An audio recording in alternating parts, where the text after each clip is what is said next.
So listen in, let the knowledge begin. The opinion and the lesson, yes. Everyday pro wrestling, they can never be you. Folks, welcome to Everything Pro Wrestling. Everything Pro Wrestling is a show by the fans, for the fans. I'm your host, Conrad Cushman, being joined tonight by the man in gray. He's here to get paid. The one, the only, the man they call Derek. Yo, yo, yo. Also being joined here tonight by co-host of Clash of the Podcast every Monday live at 6:05 Eastern Standard Time, Sean Hubbard of Hubbard Wrestling Weekly. Sean, how are you? Thank you, gentlemen, for having me. Doing good, man. Feeling good. Feeling real good. Yeah. We're going to talk about a little WrestleDream 2024. Quite interesting. Shout out to Jesse from the Pro Wrestling Shoot. I saw him many of times on camera. Yo, he was live in a living color, man, during that whole pay-per-view. Yeah, I was just sitting there, and I would look sometimes like, how's he reacting right now? Oh, he looks like he needs to get up and stretch them legs, probably. Right. But I hope you have fun at the show, bro. Getting into this, man, we'll talk about the show, go over everything. Like I said, me and Sean host Clash of the Podcast every Monday, 6:05 Eastern Standard Time. Me and Derek are usually live right after Dynamite. And then occasionally, when we can, we get on here and do some pay-per-view reviews. We also do stuff over on Sean's channel, Hubbard Wrestling Weekly, which is going to be popping up in the live chat for you guys now. Let's shout out some of those people in the chat. Jumping up to the top, Joel, he said, what were your highs and lows of WrestleDream? You guys ready for that? What do you got?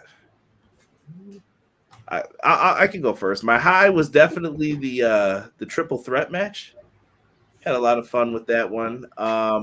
And lows, I was a little sad that Private Party didn't walk away with the tag titles. I was feeling for them towards the end there. I was like rooting for them, and then didn't pull through. Yeah, same. I think my low was that because I was expecting them, especially with the video package that you had. That should have been like, all right, these boys are winning, and then when they don't win, it's like, hey, I don't know how I feel about that now. A high, I'm gonna have to say, Darby Allin and Brody King. Okay.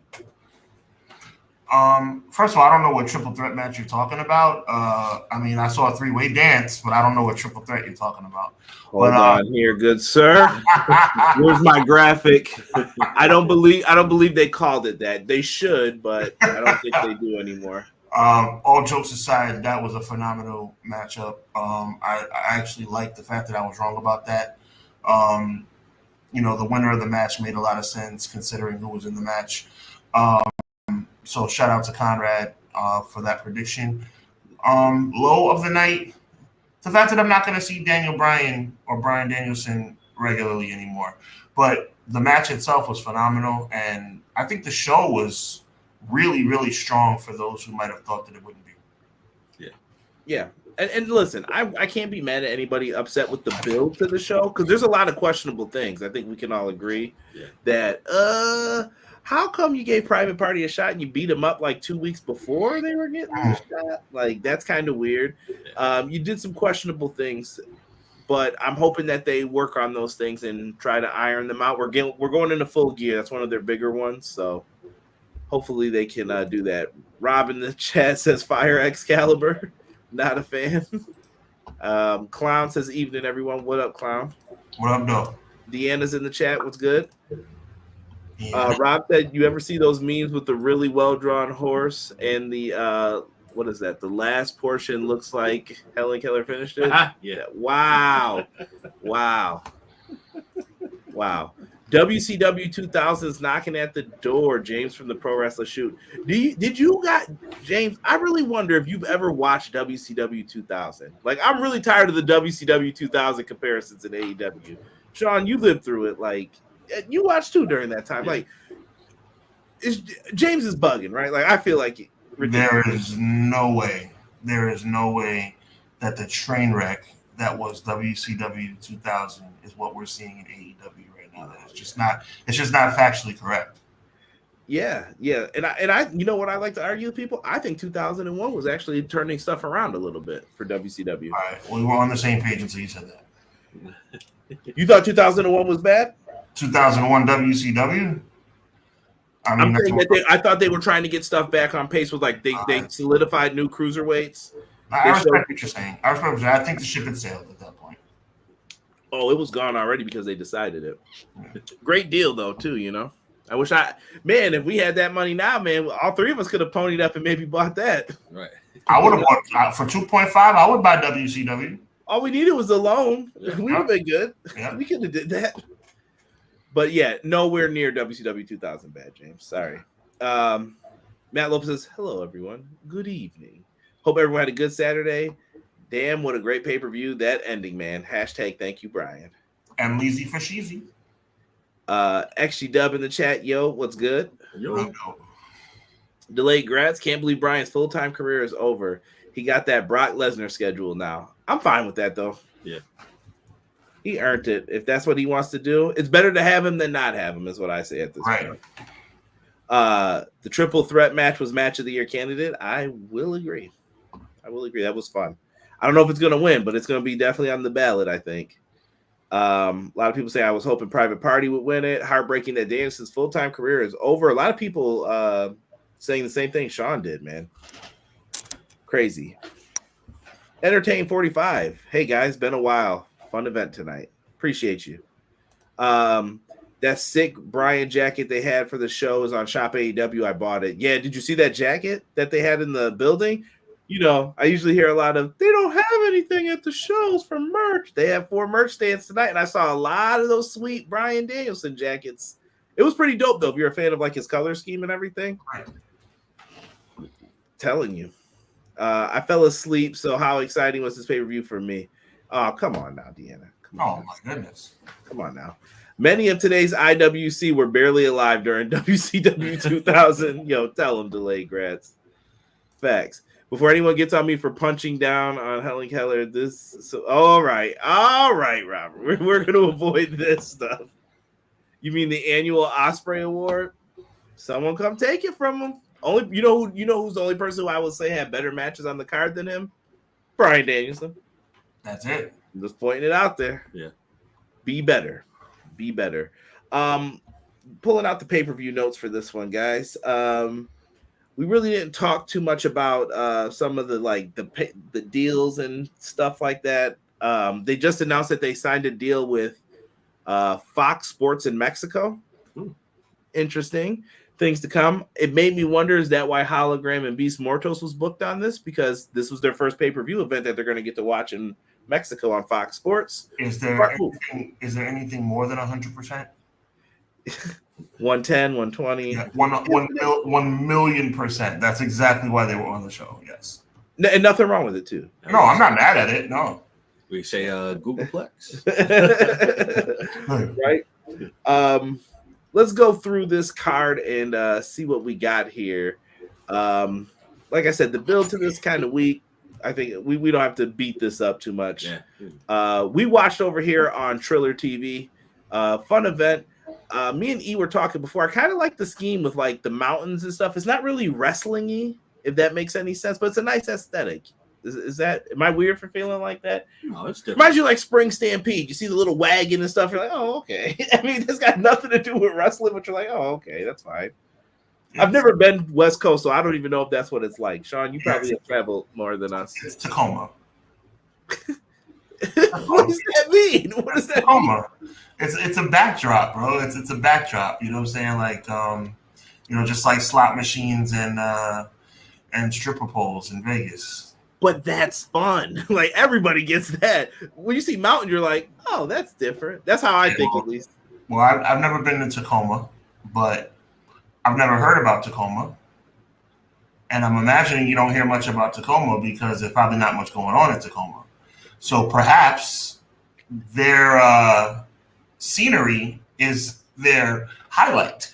I hope when he goes there one day, it'll be the best place ever. Like, man, listen, shout out to the whole state of Washington. I hear Seattle's popping. I've never heard about Tacoma, but shout out to Washington University, NCAA finalist last year. But as far as things to do in Tacoma, I've never heard about any turn up in Tacoma. I mean, maybe you guys have.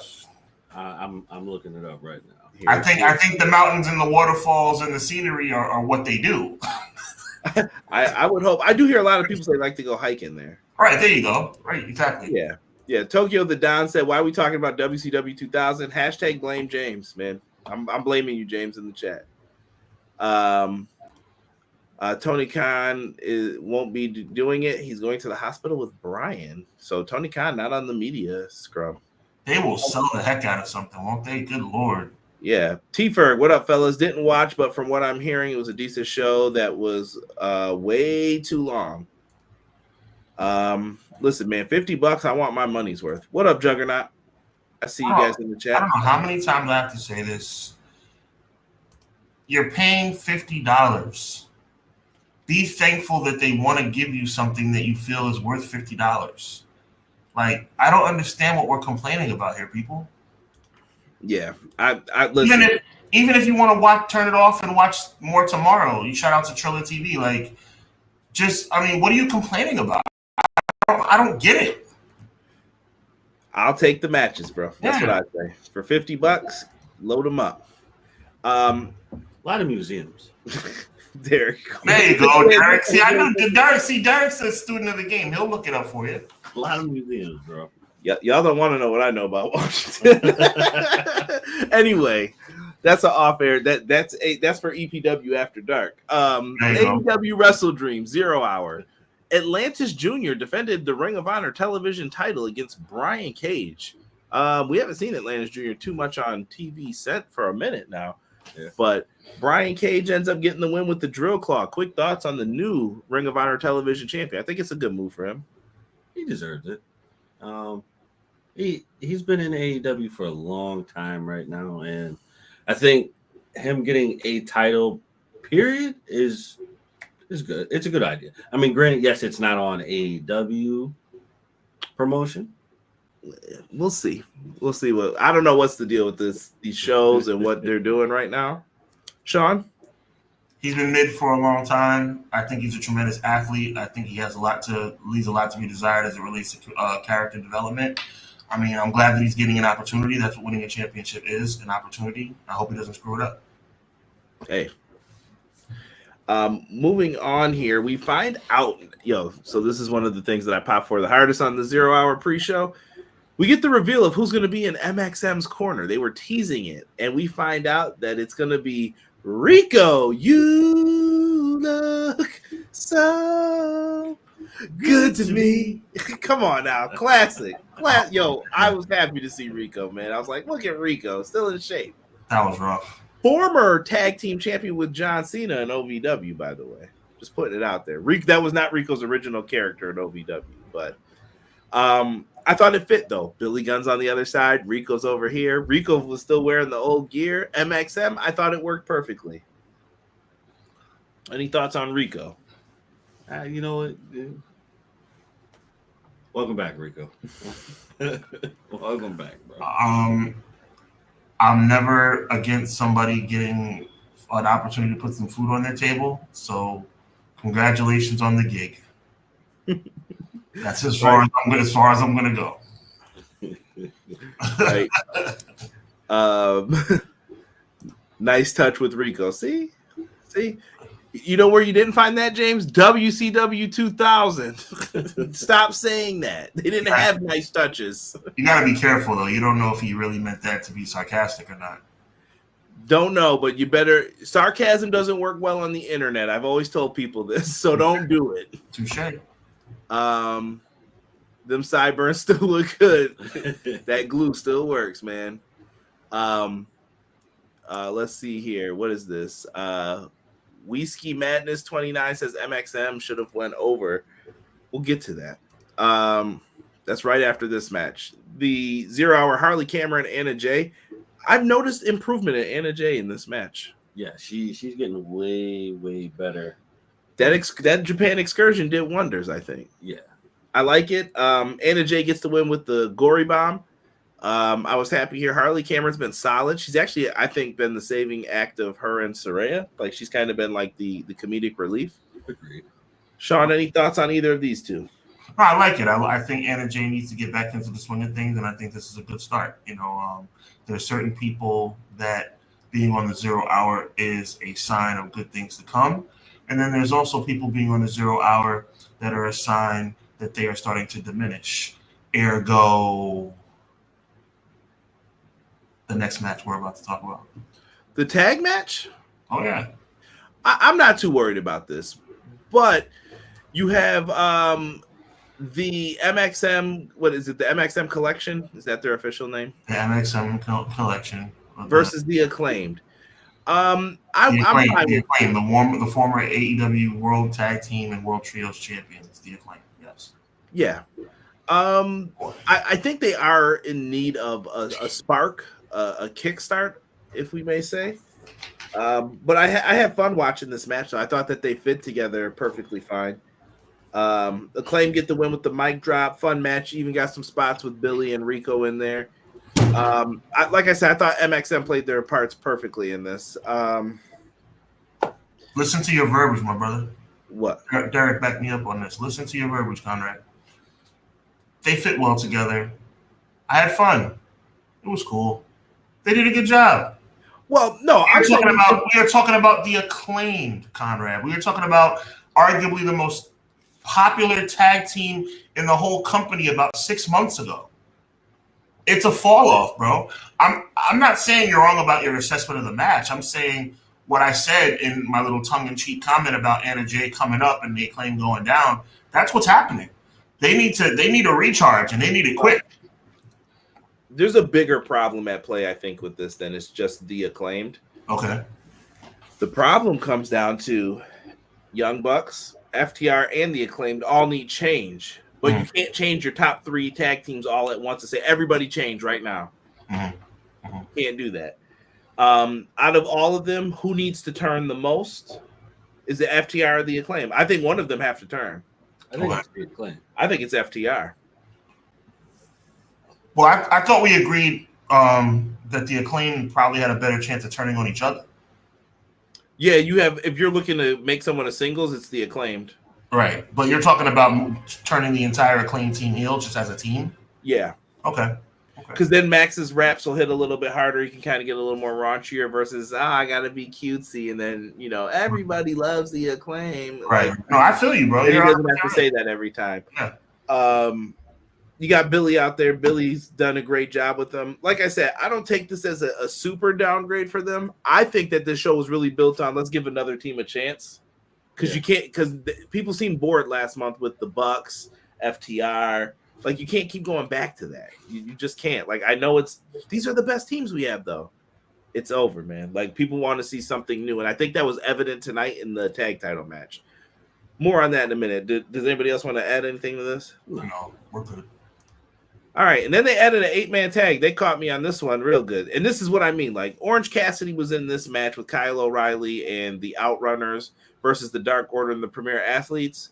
We know what you guys are here to do. They're definitely here to eat that pin. So Orange Cassidy, Kyle O'Reilly, and the Outrunners get the win.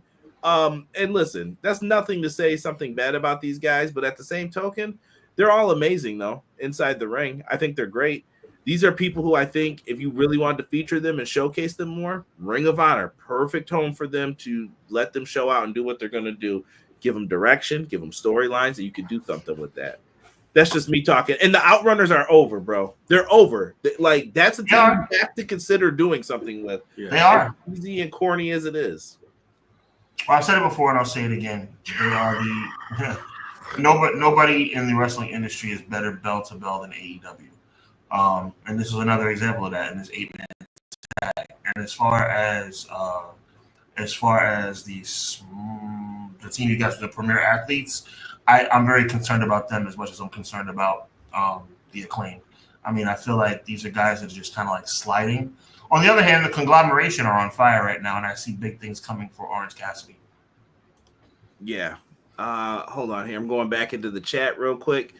Lexus King would like to have a word with Rico. Don't start that. Don't start that. Rico did that first. Japan changed Anna Jay. Yeah, I think so. So the ref spot on camera pushing her shoulder, what gives? Probably reminding people not to mess up. Like, yo, put your shoulder down. You're making me look bad. Right. What are you doing? Pretty much. I mean, I guess you could say don't count, but things are timed, and then who's going to get the blame? The refs or you guys? You know, I don't know how it works backstage with it. Clown said her time in Stardom has helped a ton. I hope Anna Jay gets on TV. She's gotten better. Max Caster needs new material / direction. Tonight's rap was easily top 5 worst he's ever done. I'd rather him start choking again than spit this crap, Rob says. MXM outworked the Acclaimed. Not wrong. Pro Wrestler Shoot. Jesse in the house. Live report says, dude, what's good? What up, though? This is the worst thing I've seen in my life, and I've seen a lot of bad stuff. Outrunners versus Buck should happen at Full Gear. I think they could. Was the correct build? Yeah. XG Dub says hit like. Yes, please. If you guys are here, hit like. If you're watching on Twitch, come over to YouTube, man. Give us that subscribe. Appreciate it. Oh, yeah, the Outrunners are awesome. Flipping the Young Bucks off the whole match, worth my money. Yeah, I saw you were caught in 4K, Jesse, doing that, actually. I saw looking good with the bling, man. I seen the earrings, dog. I didn't know you had your ears pierced. You had some big studs in your ears, Playboy. Right. Out there shining. Yeah. It keeps the crystal cold. Oh, man. I thought I was only earring guy in podcasting. Out here styling, profiling. Yep. Yeah, you never rock the earrings anymore. Oh yeah. Well, I got my ears pierced. I don't wear them anymore. You don't wear them anymore? Okay, got you. Too cool now. Too cool. No, well, not because I got sensitive skin, so trying to find the right one. Like, yeah, I'm over it. Plastic backs, my man. Plastic backs. I don't care about the Sterling's. Plastic backs are very safe. Oh yeah, true.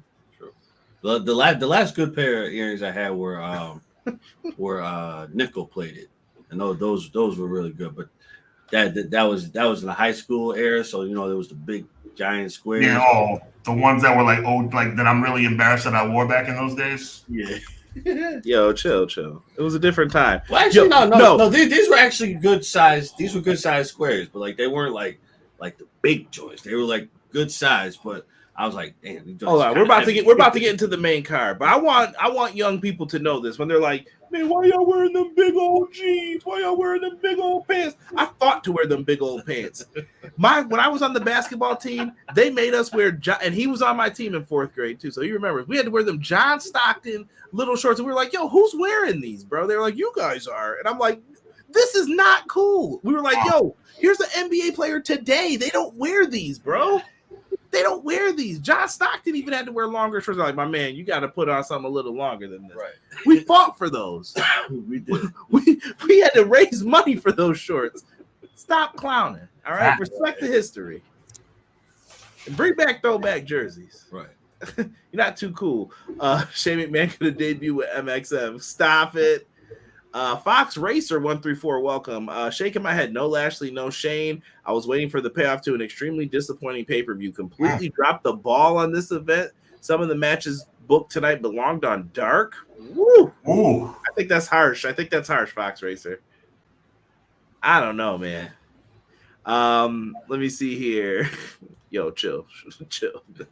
We never called him that, but John says no Shane McMahon. That's because he's not joining. Duh. Me and Sean have talked about it. We've given our points on it. Kind of strange that TK puts all these ROH stars on pay-per-views and Dynamite, but no Athena or Red Velvet. Because Athena is the featured act for Ring of Honor. Like when you pay for the Ring of Honor pay-per-view, you're basically buying it to see Athena wrestle. Like the women's wrestling is the main focus over there. Right. It main event shows now. That's what they're trying to tell everybody. Let's get into this main. Wait, you got something to say? Well, I was just saying, like, Red Velvet was featured on AEW quite a bit when they started. So she was before she got injured. That's true. Yeah. So I mean, I get what you're saying, but to me, it doesn't make or break the situation for me. Now she's in this. I would rather you be in a spot where you're going to be better featured than you're on there every week and you're losing, and then you got to hear like, well, why don't they push this person? Because the Red Velvet fans are going to say that, and I'm not upset with it. I'm just saying, yeah, at least over there you're featured. We didn't talk about Okada and Kyle O'Reilly with him being kicked out the building. I know the Orange Cassidy thing. I'm going to mention it later on, but Okada and Kyle O'Reilly got into it. I'm pretty sure it's going to be a Dynamite or Collision match in the future. Yeah, probably a Dynamite match. Opened up with Hangman Adam Page versus Jay White. Boys, this match was surprisingly fun. Like, I was like, oh, we're starting with this. Okay, interesting. Yeah. Absolutely fun match. I enjoyed this match. I even loved the finish. The best spot in the match was on the outside where he dropped his leg on the ramp. I was like, dude, I know that hurt, bro. Shin first. Yeah. That was definitely brutal, but this match was fire. It gave me exactly what I wanted, and that was for Hangman to lose. I loved it. And I need that man to lose all the time. You're just a hater, though. So the buckshot lariat going into the Blade Runner, bro, for Jay White to win. I did not see that coming. Sean, I don't know what to say, bro. I have no earthly idea how and why anyone, including you, my brothers, could have been surprised about anything. We're talking about one of the best characters in the business right now in Hangman Adam Page, and a guy who's universally recognized in Jay White as one of the top 20 wrestlers to put on a pair of boots. I had no doubt that they were going to tear the house down. I love that they opened the show, got the show off on a really good foot. And I like the decision about Jay White winning as well, because it just continues to add layers to Adam Page's character about being this psychotic, raging lunatic that is just trying to run roughshot. Because at the end of the day, great job by AEW by not, okay, Swerve is coming back. So we all know what Swerve is going to interfere in Adam Page's match, but he didn't. They had that Adam Page and Jay White, 2 5-star quality athletes, to step into the ring, do their thing, and I don't know why anybody's surprised. They tore the house down as I thought they would. I thought it was fantastic. I was just surprised that Jay White won, dude. Like, when he did, I was like, they're gonna do it. As soon as I was like, that's it, game over, and he won. Right. Like, this dude just beat the megastar. More on this in a second. I hope y'all know that we're talking no foolishness right now. They beat someone who came off tonight as a huge deal in the company.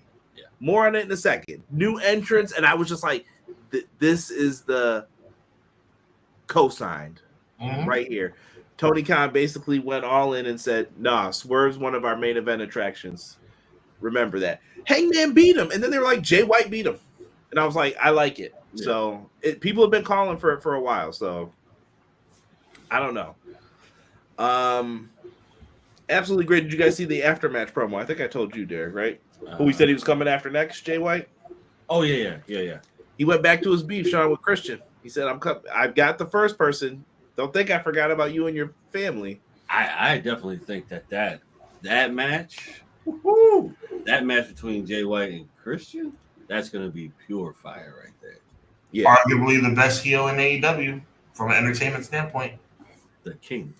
Absolutely. Haven't watched in a while. Page and White, fantastic open. I'm glad Jay White hawked a loogie. Yo, that was thick. Bro. That was borderline uncomfortable. Like, I understand what they were trying to do, but my goodness. Dude, I hate loogies. They're disgusting. Yo, that was a loogie and a cottonmouth spit in one, bro. It was rough. Yeah. It was rough. Yeah. They sold it. They were trying to say, like, Jay White's angry, and he certainly showed it. Yeah.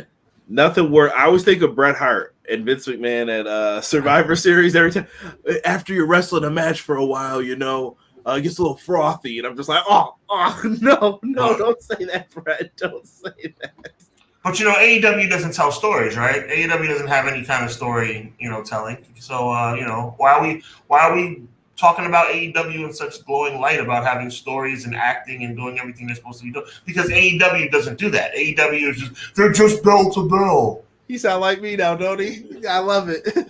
Well, they don't tell stories here in this company. I don't know what you guys are talking about. I heard they just put on matches. Give me a break. Where's the story? Let's get into the next match. For the women's championship, we have Mariah May, Willow Nightingale. I think this might have been Mariah's best defense since the Toni Storm story. Oh, yeah, absolutely. I really like this one. Willow Nightingale is the epitome of a babyface. Yes. People love her. They want to cheer for her. When she finally gets that women's championship, people are going to lose their minds, I think, once it finally happens. It's the build to it. Well, if you think about it, Willow Nightingale is definitely AEW's Bayley. She is their Bayley. I don't disagree with that. She is their Bayley because when she comes out, you compare the two. Bailey came out with hugs. Willow's dancing. The same kind of reaction, except, we have Willow who's still on that path. Bailey is not on that path anymore. I mean, if you want to take someone off the path, you could book them in matches where they're supposed to use weapons and they don't. But we won't get into that or any of that right now. Preach! You could ruin someone really quickly by doing that. You could. Preach! But I thought that this was a fantastic match here. Good finish. I love the Frankensteiner. Yes. Goes into she hit the Mayday at one point. She hits the running knee and then Storm Zero pile driver. Sad end for Willow to lose because Willow went through all those champions, but it was a hard road for her to get there, and she ends up putting Mariah May over. Yeah. Sean. Jey Uso and everything that we went through with Jey Uso, that I went through with Jey Uso, it got me to a point where it was like I was on the fringe of insanity, right? Now that he's the Intercontinental Champion, it's going to take me, and it's a good thing, it's going to be about a year before I get mad about him not being world champion again. Why am I bringing this up? I have taken all my angst and all my anger and all my venom, and I have changed directions. I am no longer with Jey Uso as it relates to my anger. I love Jey Uso, but I'm not focused on that anymore. You know who I'm focused on now?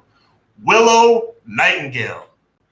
I am going to do everything in my power to start the bandwagon to get that woman I don't care about, respectfully, the CSML championship or the TBS title. I want Willow Nightingale, and tonight was not the night. Let me make sure you guys understand that I'm not going crazy right now. Tonight was not the night. Mariah May winning makes the most sense from a storyline perspective, but all the energy I was putting into Jey Uso has now been redirected to Willow Nightingale. Willow Nightingale for AEW Women's Champion. Tonight, they did a great job, told a good story.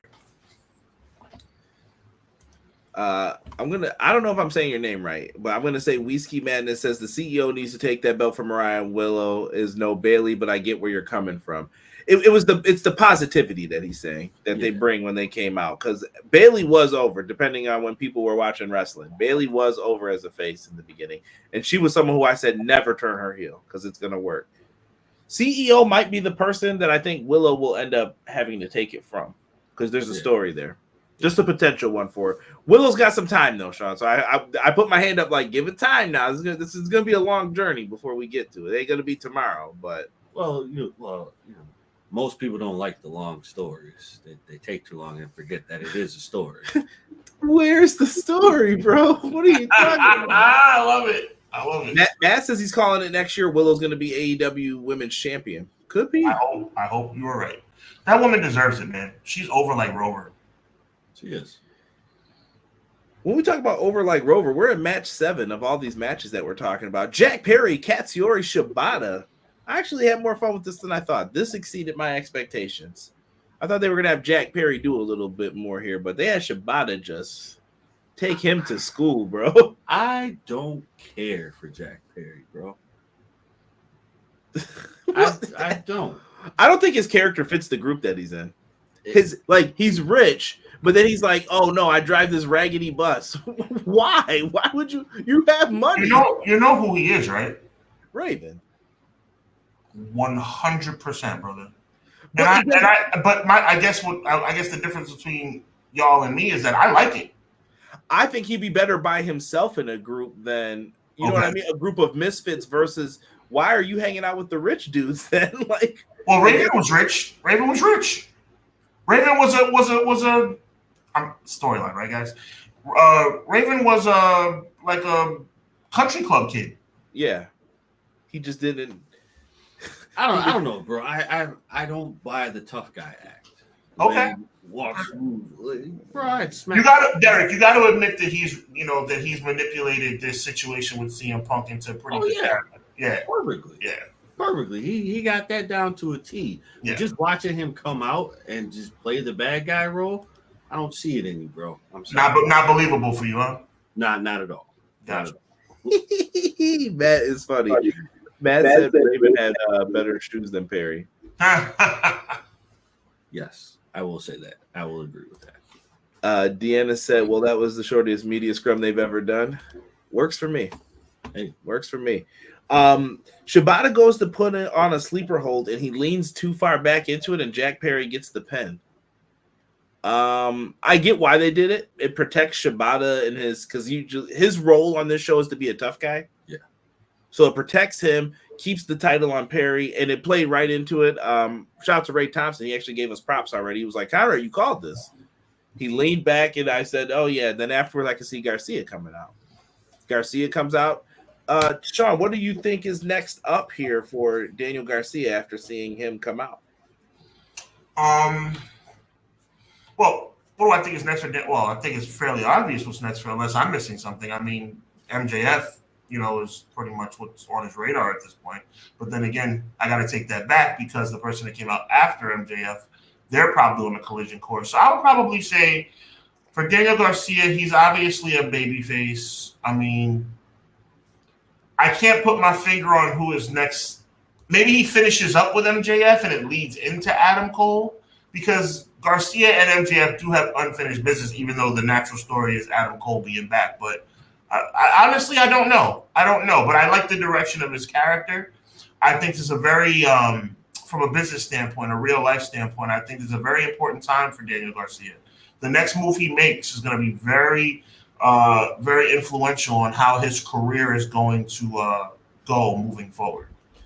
Yeah, I saw a lot of people upset that he re-signed with AEW, and I thought it was the wiser move for him, especially if Tony offered more money, which is what it sounds like happened.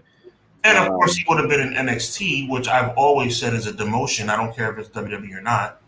Yeah, I mean, you could be the belle of the ball at NXT, but what does that mean when you get up to the main rosters? It's the same thing. Exactly. How many people are they going to push? right. Oh, Cody's going to be like, you know what, guys?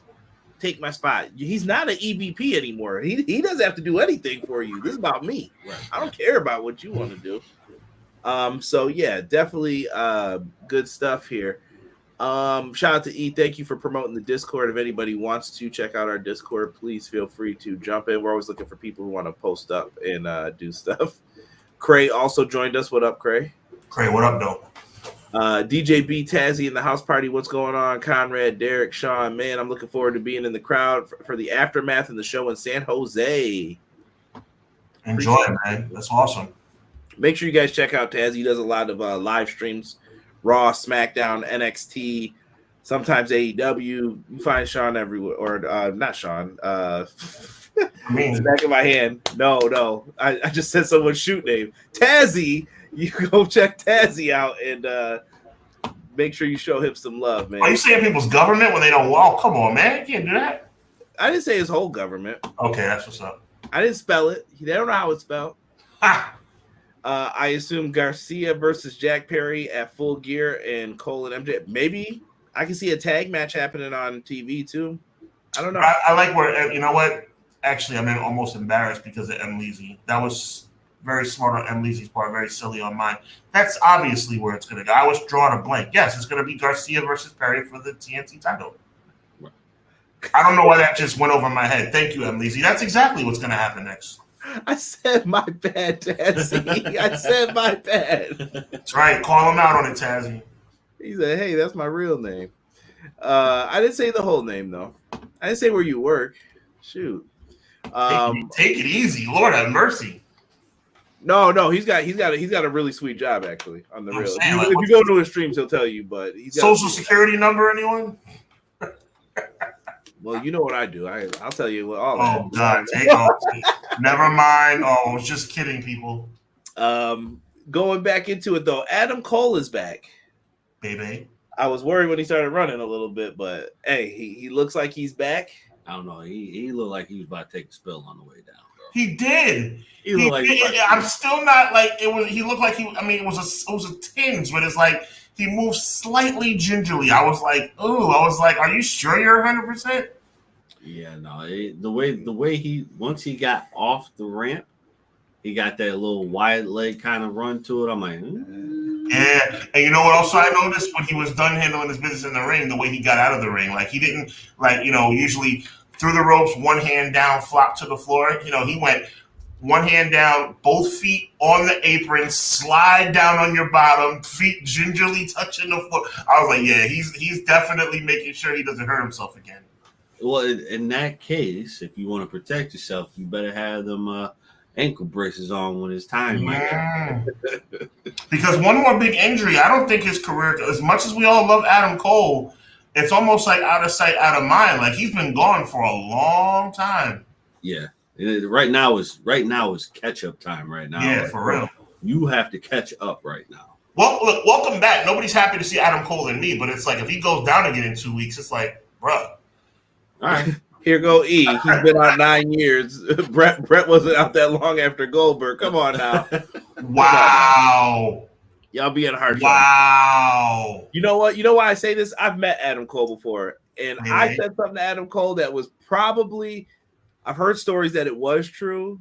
I don't want to get into it. I'll tell you guys afterwards, though. But I said something to him, and he's the nicest guy ever. Like complete. I don't even know what's the best way to describe him. Nicest guy I've ever met, though, like in pro wrestling. Like, just really, man, that's really cool. Thanks so much, dude. You know, just like that. Yeah, really cool. It was a leg thing, not a head thing. He good. Yeah, no, the leg thing, bro. Listen. Someone in my family right now is dealing with a leg injury, and they are worried. Like, I don't think it's the same after. It takes a minute to recover from that. Well, you know, they say once you break it once, it becomes easier to break. Come on now, Derek. I'm just saying. Come on now, Derek. Moving on. Adam Cole is back. Saying, we wish you. I never thought I would say this. Adam Cole's better as a babyface. Now that sounds like completely butt backwards, but it's like we all know how great Adam Cole is as a heel, right? Right? But the Undisputed Era in WWE were better when they were babyfaces. I think Adam Cole now is better when he's a babyface. Like I think him embracing the babies make him better.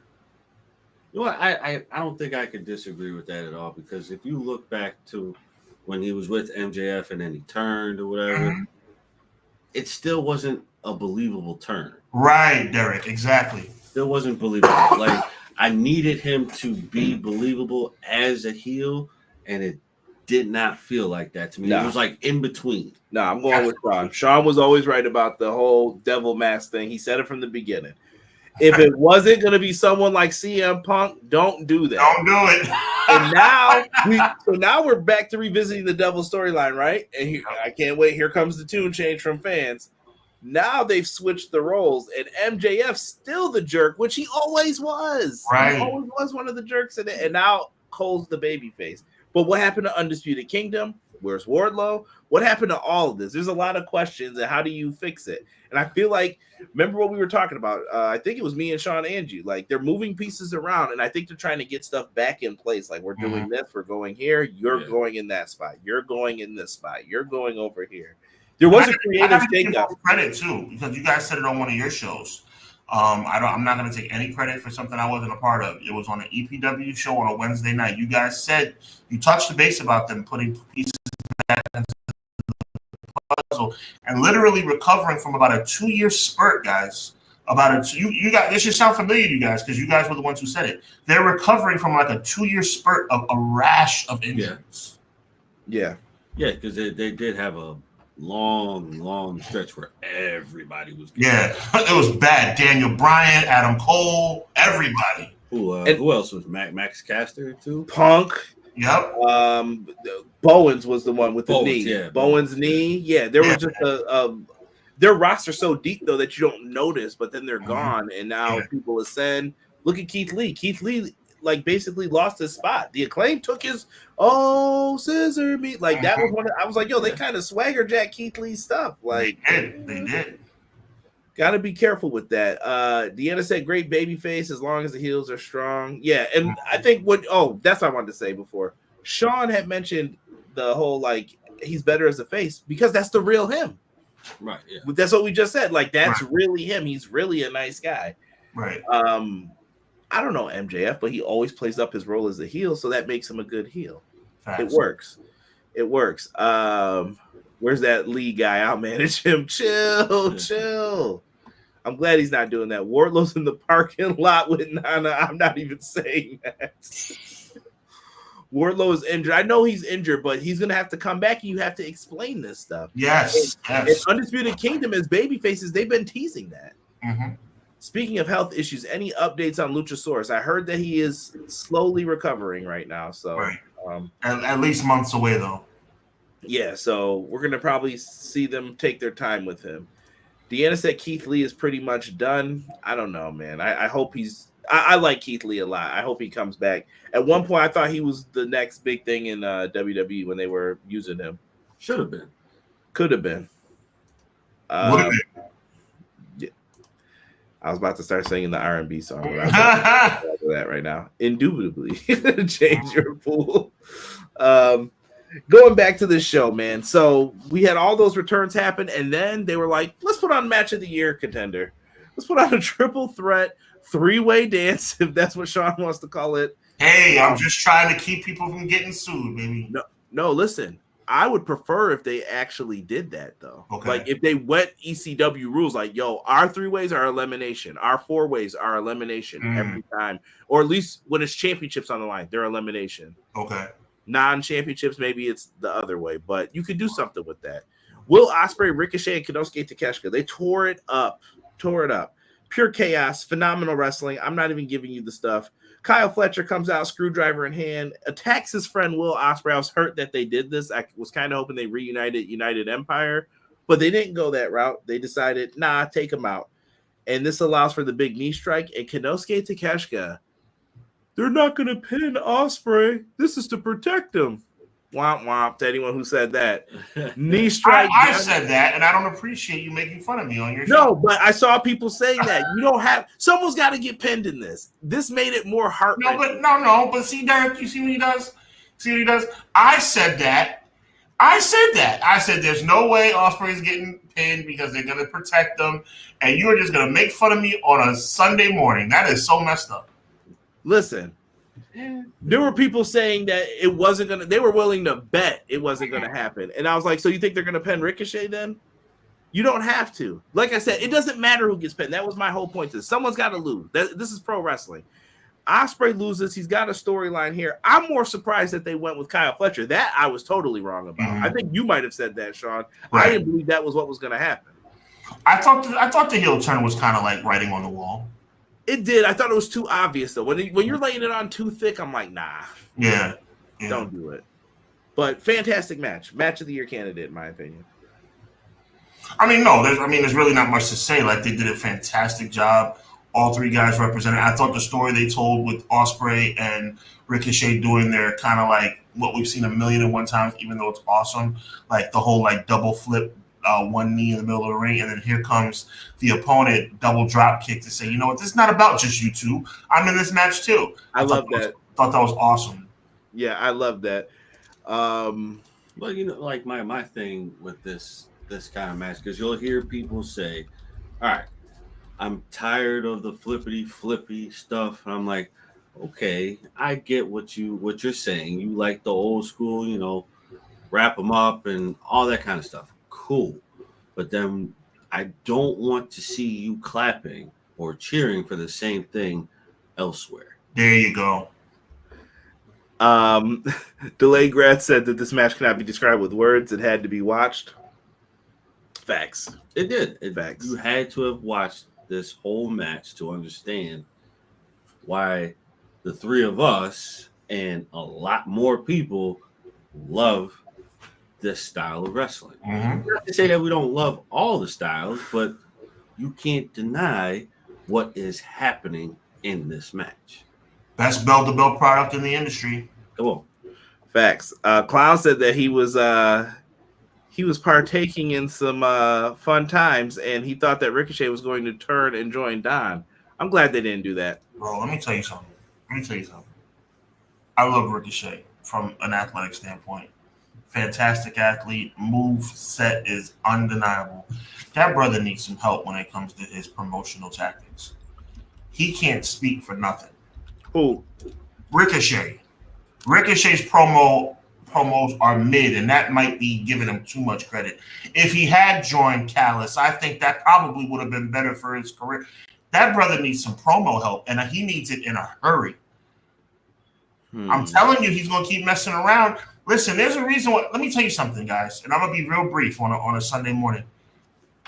This guy is too darn talented to be a mid-card wrestler. But the reason why is because he has limitations outside the ring. That brother can't. I haven't heard him do a good promo yet.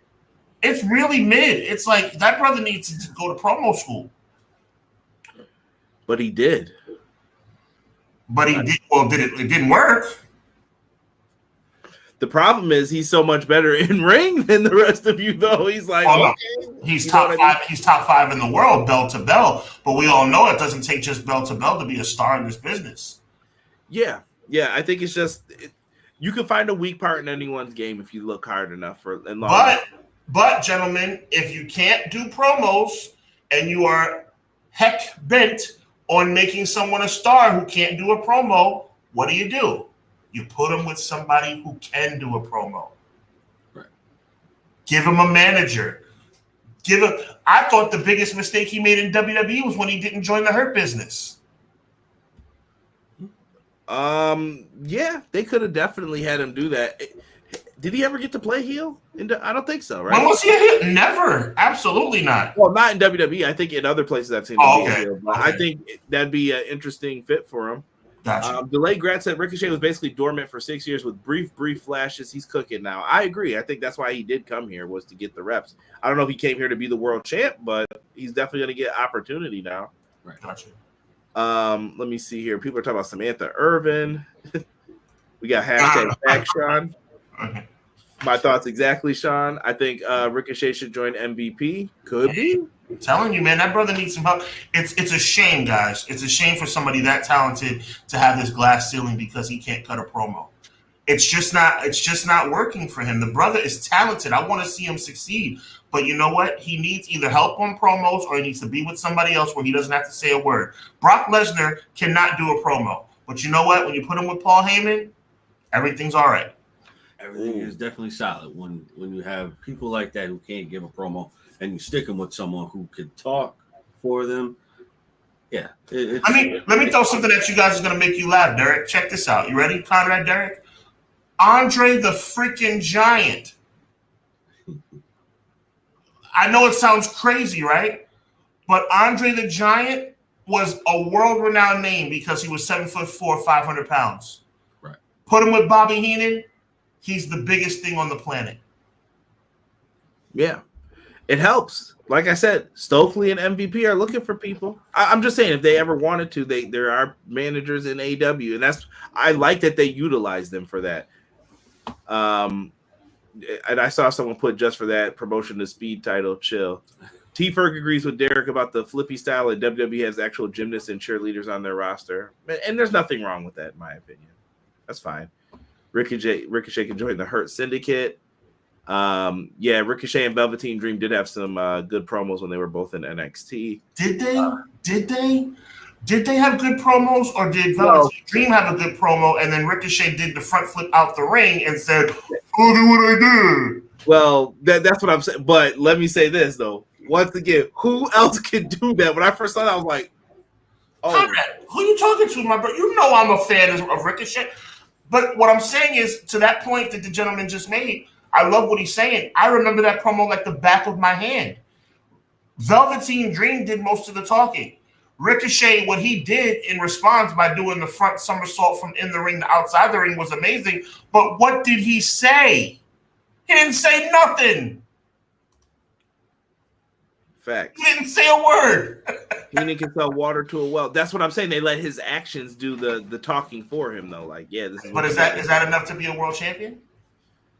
I don't know. I mean, listen. Okay. Let me say, I'm trying to think of someone who could just talk though, and they couldn't go in the ring. Like, you're a great talker, but Hulk Hogan. You put him up as a great talker. Hogan was a great talker. Let's come on now. With personal stuff aside, Hogan's promos, what you're gonna do is pure gold. Let's be real. Yeah. We're not talking about him as a human being. Well, that's catchphrase. I'm just trying. I thought Macho was better than him, but Macho. Yeah, nobody's saying Macho wasn't better than. See, now you're gonna make me have to be a Hogan apologist. But time out. But we're ranking here. Hold on, though. You got Jake. He's in there with Jake, Macho Man, the $1 Million Man. Like, we're getting old school right now. I'm sorry. And who said Enzo? Enzo should be a manager. That's what I think about Enzo. No. You don't think Enzo will be a better man? I don't want to see Enzo. Hold on, we're getting lost. Let me focus back on Sean's point. So there were a lot of good people though who could cut promos back then. Was Hogan the top? Was he in the top 5? I mean, based on his spot, yeah, he had to sell, but Hogan. See, let me tell you something. So now I have to premise it so people who don't know me on this wonderful channel don't get the wrong idea. I am not a fan of Terry Bollea as a human being. Okay, is that enough? I said it. Can we move on? Great, cool. Hulk Hogan was a fantastic promo, Conrad. Yeah. In the 80s, he was a fantastic promo. See, I think what gave him his advantage, though, it wasn't the promos and it wasn't the moves. It was the size and the look. No question, but you can't, bro. I mean, I swam from one end to the of the earth, the Pacific Ocean to the other. We're talking about us as kids now. I backstroked through the Pacific, all the powers in the palm of my hand. Hand me the cap. Hand me the cap. Come on, man. It turns out everything was saying was a bunch of crap, but it still sounded good. Or the what are you doing, bro? Different times, though. Different times. That was great, Tony. You're not wrong, though. You're not wrong about Ricochet needing help. And let me go back to Derek's point real quick about Enzo, and then we're going to move on. Enzo Amore would be a much better manager because he was great at talking, but in the ring, oh yeah, he was definitely great at talking. I just don't want to see him. Why though? He's good at. I think he would help enhance some people. He probably would. I just don't want to see him. He can go in there and take a couple bumps. He knows how to wrestle. I just don't want to see him wrestle often. Nah, bro. That's what I was saying. I always thought he should have been in that role. Enzo has the greatest job right now. What? How you doing? No. He really has the greatest job right now. Like the best job in the world. We're moving forward from this. I feel like this is going to be insulting. Swerve Strickland's back, everybody. Swerve is back. Nana was out there. PrinceNanaCoffee.com. Make sure you guys go and get it. Nana, don't say I never did nothing for you. Go get it. What's really in that coffee, bro? You gotta chill, bro. We're not going to insinuate anything. They gave Swerve a huge entrance for this. This is how you make someone a wrestling star. Yes, sir. Yeah, the Black Panther style outline with the gold was really good, and then with the white shirt. Well, I won't say.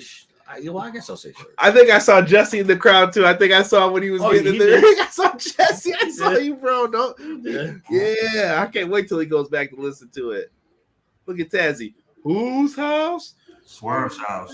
That brother is on top of his game. Need the intern to come in for that. Oh yeah, he did yell that. Are you serious? Yeah, that's awesome. I always watch when the things he reacts to, just because it's like, okay, well, this is what someone younger than me is thinking. Why do you think that way? Why do you like that? Conrad, you're raising them right. Yeah. I'm kind of breaking it down a little bit. Yeah.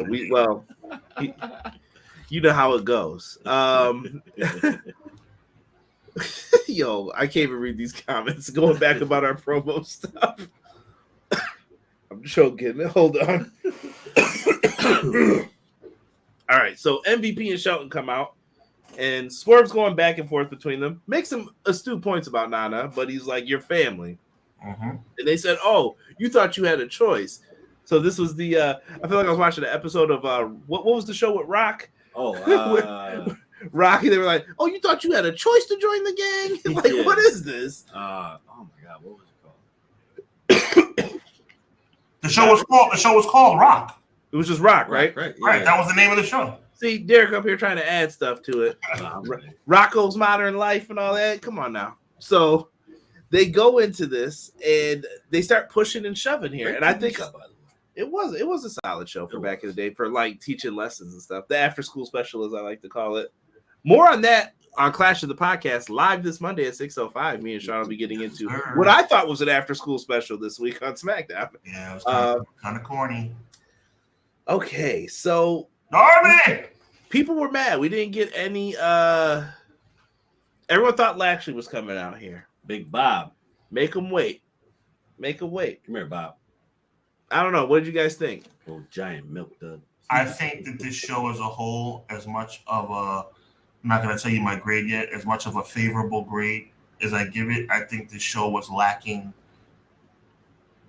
surprise entrances, and I think that it needed it. And I would have loved to have seen. What do you mean by that? You mean like people showing up as a surprise? I'm talking about this match, and I'm talking about the main event. Yeah, I mean, and when I say main event, I know you know who I'm talking about. Yeah. And for this, when I said this match, this segment, Bobby Lashley coming out would have added a lot of sauce. It would have, especially after Swerve and Shelton got into an argument, face to face. That would have been the time where I would have cued Bob's music, and then you just like, oh. Come on, brother Derek. As soon as they pushed each other, it would have been dun dun dun dun dun dun. Right then, crowd would have went nuts. Honestly, I will say, yes, I agree with that. I like his theme for like the first 10 to 15 seconds. After that, I don't really care for it. Well, I'm sure they'll have an update for it here. We'll see what they do, but I don't know, man. I think so. Can I come from the business end? I know I'm going to talk numbers for a split second. I normally listen. I'll be the first to tell you. Me, Sean, Derek, we don't care about no numbers. Right. I don't really care about your ratings right now. That doesn't mean you had the better show. Absolutely. WCW was not better for 83 weeks. I've said it. I'm going to keep saying it. It was not better for 83 weeks. I knew it was coming. So, what, that line? Yeah. I have to say it every time, bro, because people are like, yeah, for 83 weeks, WC. That's not fact. You weren't there. Like, especially people who weren't there. I'm like, you weren't there. Please stop talking about this like you were there. Just like the Attitude Era wasn't that great. Man. You weren't there. I won't even get into it. Me and Derek were best friends as little kids back then. We were like, yo, you watch Raw? Every Tuesday. Listen, I used to update this man on things that he missed, and he would update things on me, and I'm like, okay, we got it. I'll never forget. Derek told me when Billy Gunn changed his theme. I'm a like Derek. I was like, you lying, bro? He didn't. That's not his song. He's like, no, I swear, bro. I was like, okay. I love him. I love to kick him. I love to I'm dead, man. Oh, man. Tune in on Monday where Sean will sing the one Billy Gunn's thing. There you go. I got the lyrics in my back pocket, bro. Can't look at all I got. Sean gonna be at the gym listening to this going hard on Monday. Give it all that you got. Yeah. He is the one. It's not aggressive, Derek. It's not aggressive. Oh, so yeah, I think looking at the numbers. Hold on, y'all gotta stop laughing. Looking at the numbers, dead serious. You gotta think they're down now, right? AEW had a bad week. Why wouldn't you save these returns for Dynamite? That's where you need the cash. That's where you need ratings. Maybe I don't know. I'm just putting it out there as maybe that was the logic. Maybe he's not ready yet. I don't know. But Lashley's coming. That's all I'm gonna say. Just be prepared. You don't know when, we don't know how, but I think he'll be there eventually. It's definitely coming. We get an announcement. Mercedes Moné will face Queen Aminata for the title on Dynamite. Say less. Make sure you join me and Derek back here on Everything Pro Wrestling when we do that review. I'm with it. Can't wait to see that match. Queen Aminata is fantastic. Really another person who I think should be champion eventually. She is really good. And she's getting time on TV. You know what? And I'm not really big on new people because sometimes the new people don't. This is hatred. This is hatred. I'm not big on new people. No, because sometimes the new people don't. Here's hologram, Derek. Like, oh, come on. What do you mean? You know what? Honestly, I'm not even gonna lie. When I seen hologram, I was like, "Who is this?" Yeah, we're gonna cut Derek off from here because hologram's up next on this card. 2 out of 3 falls. Hologram beats Mortos. Hologram gets the first pinfall with the crucifix bomb into a crucifix pin. Beast Mortos won with a clothesline for his fall. He did a lot more than that leading up to it, but a clothesline. That's all he needed. And clothesline. Derek proceeded to lose his mind from a spin out like blue thunderbomb off the shoulders from Hologram for the win. Dude, they're building Hologram up, man. Sean, I want Sean's thoughts on this because me and Sean never get to talk AEW. How do you feel about Hologram and Beast Mortos? I think Hologram is very mid. Really? Absolutely. Absolutely. It's better than what Rob would say. Insert luchador here. Bam. Blueprint. Bam. Any luchador you've ever known, that's to me, might as well be La Parka. Wow. Beast Mortos. They're all right. I mean, to me, this was a filler match anyway, bro.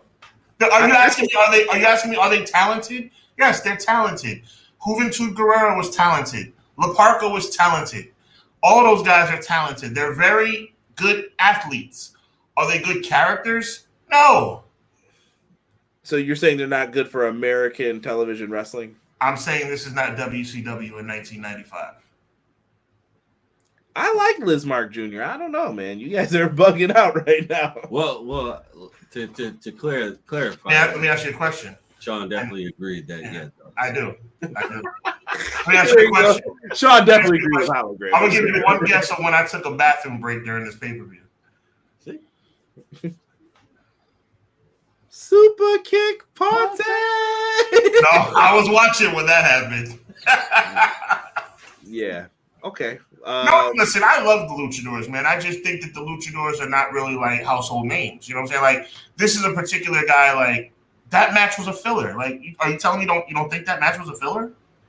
I told you why I think it was on there. Right. But it was definitely a filler. It was kind of like, oh, okay. Well, he's undefeated though. You got to do something with this guy eventually. Like, what's the angle? You don't have to. You don't have to do anything. Like, if it works out that way, it works out that way. He's 80-0. All right, title shots got to be coming. Hey, look, streaks are not always good. We know that. Yeah. And he technically, we did see him get pinned tonight. I saw someone like, oh, you mean this new Goldberg they've got? And I was like, he just got pinned. Goldberg didn't get pinned in that run already. Nope. So cut it out.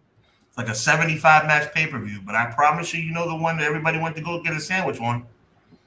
15-0. James. I need 15 minutes to go make my ham and cheese sandwich. What match am I going to choose? I think this is the one. Don't disrespect the chairman. La Parka was the man. La Parka was the man when he faced Disco Inferno at Super Bowl 98. Matt yelled at me. I bet no one remembers Liz Mark Jr. Silver King. Yo, he's RoboCop. He's like a luchador RoboCop. Tony Khan. They said Hologram was a created wrestler by Tony Khan. Listen, Hologram's a cool name. I think he's got cool presentation. I think he's pretty good. I just don't know what the end game is for him though. Like if you're like, what do you do, Conrad? Hologram's a cool name.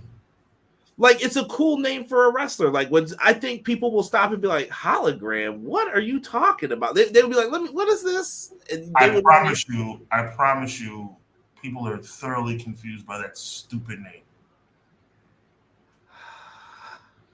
Harsh. So your name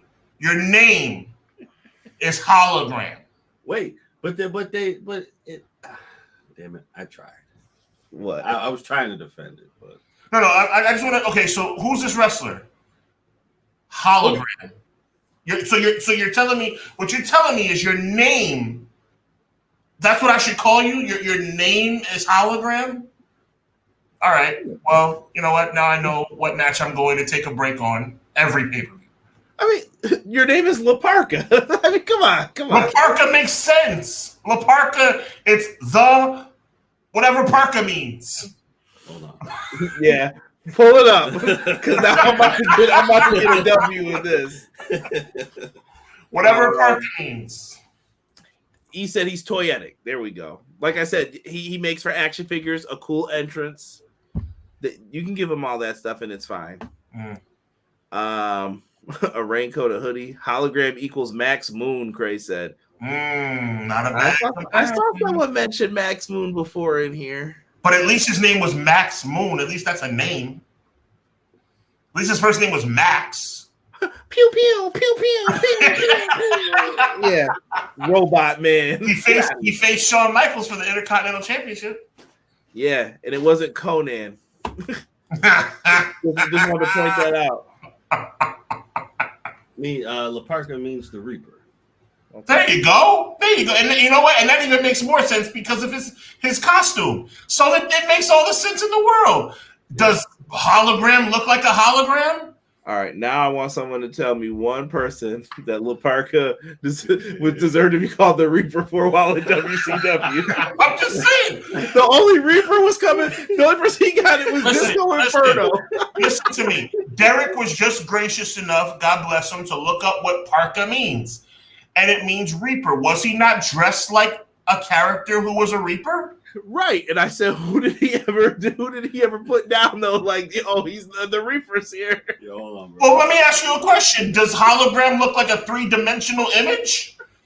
No, not at all. So what are we talking about right now? His name is hologram. Does he look like a coherent beam of light? That's what hologram means. That's his name. Thank you, Clown. We got Clown Googling it too.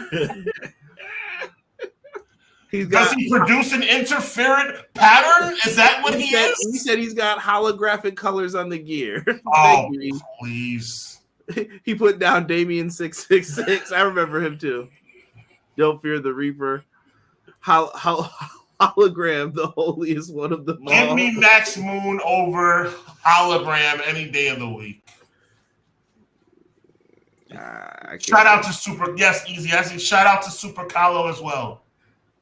Super Kahlo was cool. Now he always had the sunglasses. So I love that with the backwards hat.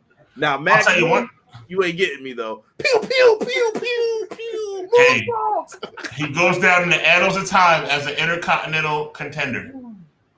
7-year itch. Billy Kidman fans over here. All right, we got lost in the sauce on this. His name is Hologram. Yeah, that makes sense. The match, Derek loved this match the most. We got Darby Allin versus Brody King. These are just two crazy brothers, bro. Darby Allin goes flying when Brody King's around. Yeah, that was the story of this match. And Darby's never pinned Brody King. Right. And I would love an apology from all of those who said it would never happen. What? Oh, here we go. Derek loves that sleeper where Darby looks like he's about to freaking fall out of someone's arms, bro. That's the devil's necktie. They got to stop having Darby just hanging there like that, bro. Just hanging over the ropes. Like, come on, bro. Something very uncomfortable about that. What that move? Did you ever see how Brody first beat him? He eliminated from a battle royal like that. Like he's gonna win, and then Darby's just like this laying there. I'm like, let him go, bro. Let him. And he was just like, they're here. All right, can we do kayfabe for a second? Yeah, real stuff. They're friends, and he throws him like at concerts like that, like far, like Bam Bam Bigelow, Spike Dudley. That was the spot I wanted them to do in this, but I don't think you can do that in this modern age. Probably. I'm not catching him. I hurt my finger. Lawsuit. Yeah, like, not with this era of everybody suing everybody. Yeah. I don't know how ECW got away with a lot of stuff they did too. I know people like AEW's dangerous. I'm like, have you ever watched ECW? Oh, bro, ECW fans pregame before they went to the show. Bro, they jumped in the ring and broke the ring and then walked away like, oh, someone's got to clean this up. Like, not my problem. I paid $14.75 to get in here. Yo, this dude is the prize. The Burt Flickinger Center. That was our college arena in Buffalo. Darby versus Brody Lee was fun. Yeah, it was a great match. Like I said, Derek enjoyed this. There's a great shot of Jesse on the the coffin drop on the steps. You see Jesse get up all close. I was like, look at Jesse right there. I see him. That brother was on TV all night long, man. Hard can, baby. Hard can. Coffin drop gets the win. Darby Allin finally pins Brody. Does this mean anything for Darby? Is he still a fool in your mind for giving up his contendership? I mean, I think so, but storyline wise, he is a fool unless he has something promised down the line. Because on a storyline perspective, it makes no sense. Yeah, I'll put my title shot on the line. But Bryan's right here. He's showing up. You could have just took the shot and said no. Like, what are we doing here? Like, you just giving up we're giving up title shots now? Okay. Oh, Clown coming in with some ECW give free merch and tickets to the next show to in-town people to keep from lawsuits. Gotta do what you gotta do. Would you like tickets to WrestleMania? You know what I mean? Would you like tickets to WrestlePalooza? I can see whoever ran ECW was like a Mr. Burns kind of character. Like, yeah, let them all squirm. I love what Leezy just said. Coming down the aisle, weighing 214 pounds from parts unknown. He's got 4 sides. Ladies and gentlemen, Square. He said the triangle. He said we got octagon, pentagon, hologram. Where's triangle and square? That's for those triangle matches. full circle.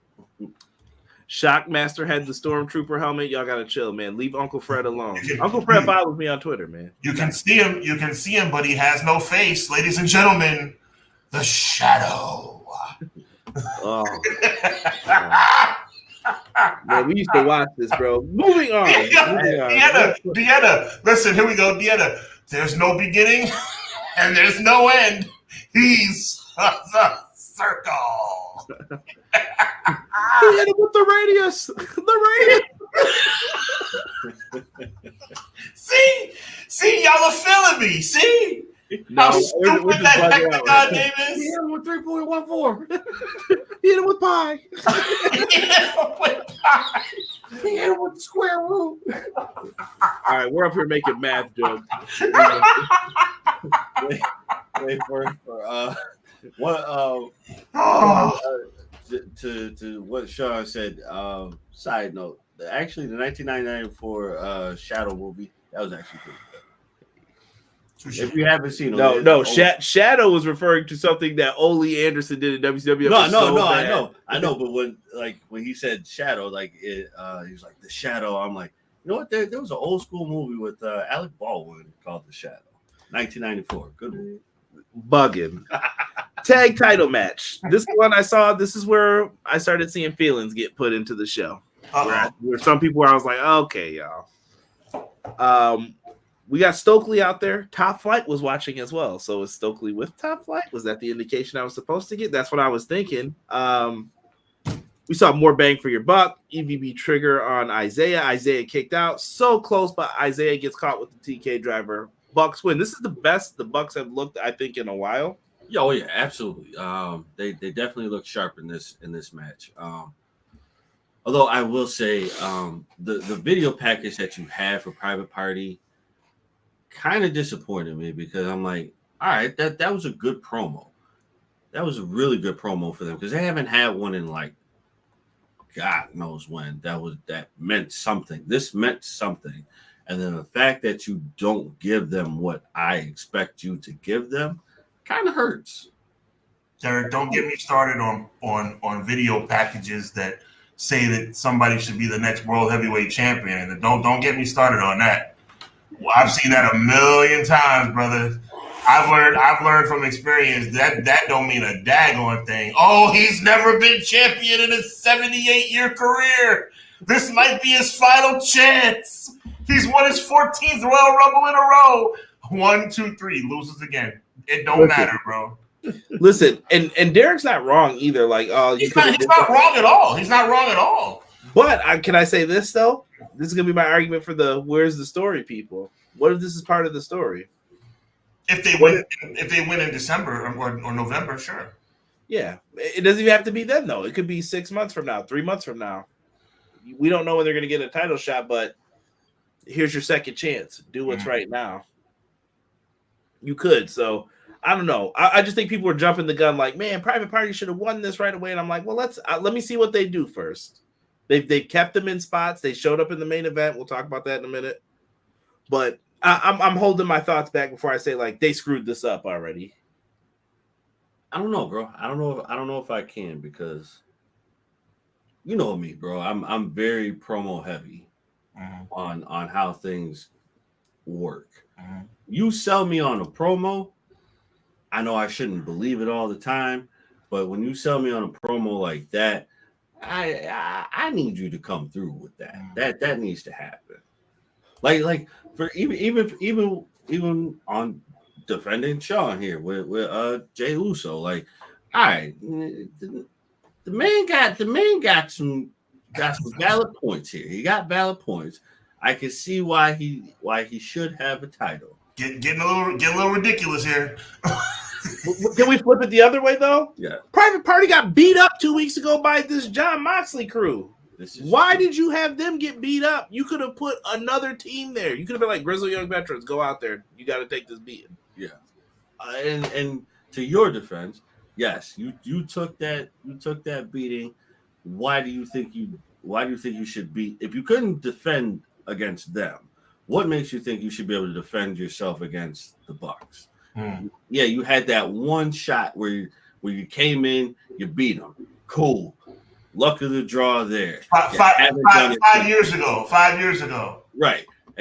But you haven't done it since then. Why should I give you the titles now? You have to prove yourself to me for me to give you the titles in order to make this valid. I'm a big believer in you got to heat check someone first. This was their temperature check tonight. You going to show up if I give you the chance? Remember, I thought Mark Quinn was hurt again when he climbed up to the top in the beginning. Yeah, because he couldn't get up. He could not get up there. He took an uncomfortable amount of time. I thought he couldn't move his top part of his shoulder up. No, I'm agreeing with you. Yeah, and I was like, I hope he's not hurt again, please. But then he got up there and then he finished the match. But but adrenaline. Hopefully, knock on wood. Yo, knock on wood somewhere. There we go. Bucks won. Like I said, I don't think they're done with this elite stuff yet. Where is it going? I don't know. I really don't at this point. I'm kind of like, oh, okay. Retirement. No comment. No comment. Moving into the Ring of Honor of things, Chris Jericho, Mark Briscoe. I should have known this was coming. It's my guy, man. That's my guy. He does what's right for business. Don't talk about my boy Jericho bad no more. We got him and Rich Ladd ain't never gonna let people live this down. You say anything bad about Jericho, don't you ever in your life count out Chris Jericho. Don't you ever count out Chris Jericho. That brother does the right thing for the people, man. That brother lost. You can't say he's selfish. He lost. Listen, I put out a tweet that I would like for all of you guys to go retweet and like. I definitely need Big Bill. The next time he's in a blood feud with someone or he's going to be in a street fight, he's got to wear the beef and broccolis. He's got to put on the beef and brocks. Yeah. I need the crazy Timbs on. And he's just going to be a madman with big boots. Yo, can I have like one, like less than a minute real quick? Less than a minute. You know something? For me, tonight proves what I've been talking about Chris Jericho for a long time. And I'm being real serious. This is like outside of the storyline. We all know that I love the learning tree. You guys don't. That's a matter of opinion, no problem. But from a business standpoint, don't tell me Chris Jericho doesn't look out for people. Don't. And I'm not talking about you guys. I'm talking about in general. Don't tell me that Jericho doesn't look out. Don't tell me that Jericho doesn't know how to do the right thing when it comes to major insults about family, race, religion, passed away family members, what have you. And then it comes full circle and he loses and it makes sense. Instead of it being compounded, you know where I'm going with this, but I'm a chill. Instead of it being compounded by massive insults that shift the world off its axis, and then somehow you still win the match. Jericho came out tonight. He insulted the Briscoe family in a very uncomfortable way last week, but he lost. You know why he lost? Because he's not a selfish guy. Where does this narrative come from about Chris Jericho being selfish? I don't understand it. I don't think he's selfish at all. I definitely. I'm saying I've heard that before, bro. No. I get what you're saying. Like for those who think that he is, I disagree. Highly. Let me. There's two ways to look at it. It's the gatekeeper rule. It was what Cody used to do. If Jericho always is going to work with somebody, Jericho will work with them, and then, all right, I got the new guy. Well, Jericho's always going to be over if he waits when the new guy is getting over. Like, I'm with you. Does that mean, you know what I mean? Like, and people will say he's leeching off of them. That it's a can't win argument though, Sean. Like you're saying, like if he puts someone over, it's this. If he does that, he's that. And it's evident both times because then you look at his groups. Who came out better from his groups? Maybe you could argue Garcia, but some people say that's Garcia doing it because he was in that group after, and then you didn't do it. Guevara would have been fine if he didn't have outside the ring stuff going on, right? And that's an asterisk because was that Jericho's fault? No, that's Sammy's fault. You know, honestly, I really think. Excuse me. I definitely think if people think that he's leeching off of other people to stay relevant, why the hell not? Well, he's got to have people to work with too. He's not the champ anymore. He hasn't really been in the main event picture in a while. Because most people will say like, oh yeah, he's leeching off of them to do this. Okay, if you want a promotion, what do you think you're getting ready to do? Yeah, and I think Big Bill's ready to break out of this too. Like I'm under the belief that it's time. Big Bill will be leeching right now. Big Bill hasn't been this good. This relevant. There you go, Derek. In years. You know. So I'll say this: did he help Big Bill? I don't know. I think you could argue that either way, but I think he got him on TV more in a more prominent role. But I'll say this: Brian Keith, he got him definitely on TV. Brian Keith was not on TV before this, doing anything meaningful. Now look at him. He'd have like scratch matches or whatever, and then now all of a sudden those disappear, and he's actually doing a lot now. Look at him talking like a booker. Real life moment for the people on your channel. You know, the reason why I love working with you guys and we become friends on and off the camera is because you guys keep it a stack. I like to think I do as well. I'm so tired of people starting a narrative and then they run with it because it's a sexy narrative. Like, oh, Chris Jericho's selfish. Chris Jericho's selfish. Show me where you're selfish. Show me. Right. I will give Jericho props too for the MVP story that came out this week. That him and MVP just squashed it. Like, cool. Right. So I'm just saying. And tonight was just another example. I was thrilled that he lost. You know how much I love Jericho as a wrestler. I was thrilled he lost. It just ties into what I've been saying. Like, he's not a selfish guy. He's not. I wish other vice presidents would have squashed things when it was time to. Uh-oh.